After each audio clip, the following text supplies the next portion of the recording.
Good morning, my miracle friends. Lesson 307 from my course in miracles. Conflicting wishes cannot be my will. Conflicting wishes cannot be my will. Father, your will is mine, and only that. There is no other will for me to have. Let me not try to make another will, for it is senseless and will cause me pain. Your will alone can bring me happiness, and only yours exists. If I would have what only you can give, I must accept your will for me and enter into peace where conflict is impossible. Your Son is one with you in being and in will, and nothing contradicts the holy truth that I remain as you created me. And with this prayer we enter silently into a state where conflict cannot come, because we join our holy will with God's in recognition that they are the same.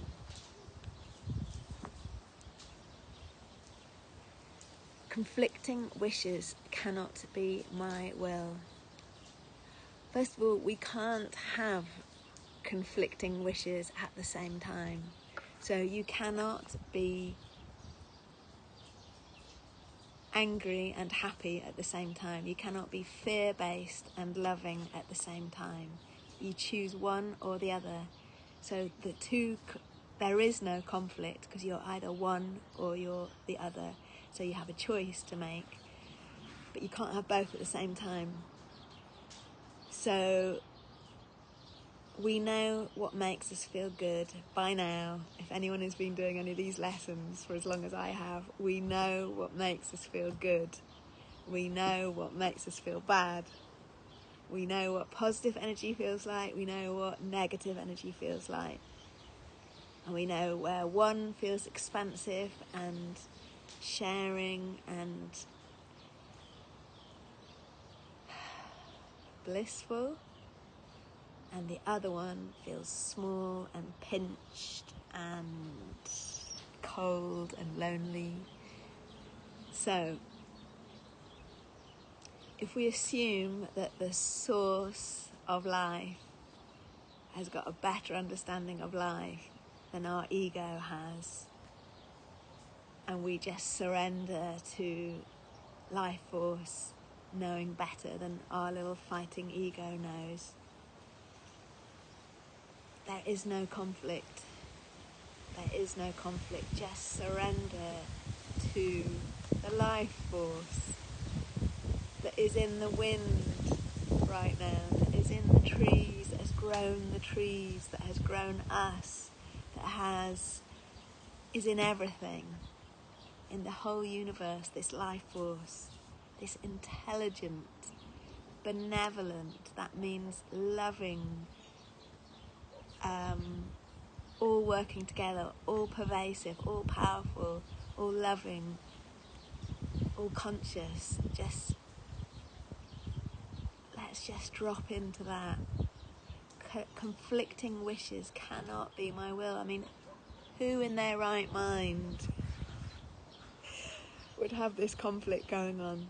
Who in their right mind would not think, whoa, should I leave the thinking up to me, or should I leave the thinking up to the force that is creating the universe, including me? We're not separate from that, we are that.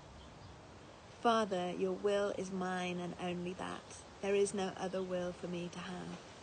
Let me not try to make another will, for it is senseless and will cause me pain.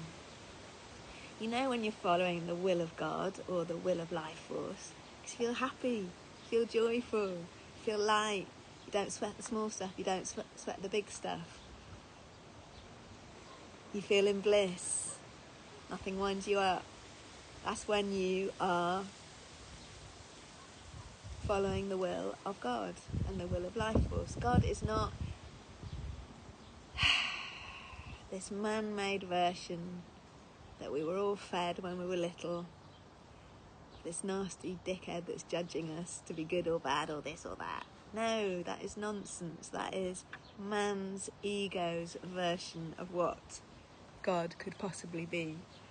You only have to look at a flower or stroke your pet to realise what the will of God is.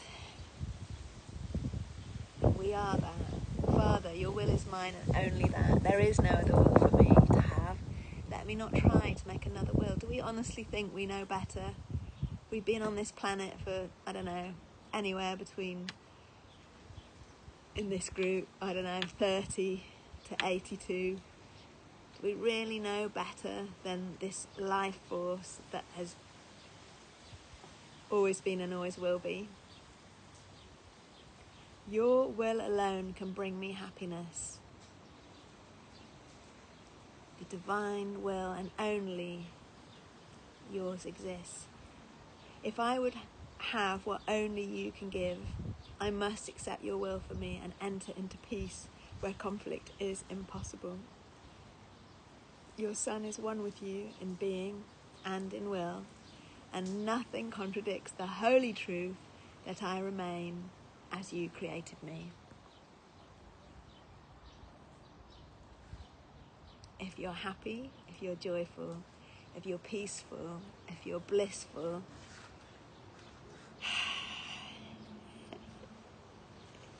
you don't need me to tell you what will you're following. And if you're none of the above, you're following your own ego, which doesn't always have the best interests at heart. Beloved divine, within us, all around us, within in everything and everyone, the perfect day already exists, full of joy, full of fun, or peace, or reverence, or astonishment, or awe, or wonder. Thank you for guiding me and everyone concerned to this.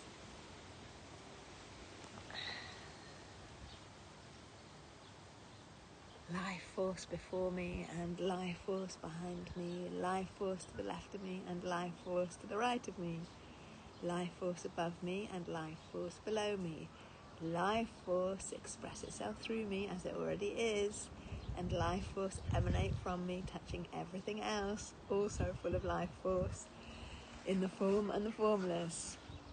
Where would life force have me go today? The infinite possibilities, what would life force have me do today? What would life force have me say or not say today, and to whom? Think about it. All the little rules that we've created, all the little tiny little limitations of how we should be and what life should be, and this and this and this limiting us. What would life force have us think today? Let's go huge on this one. See you tomorrow.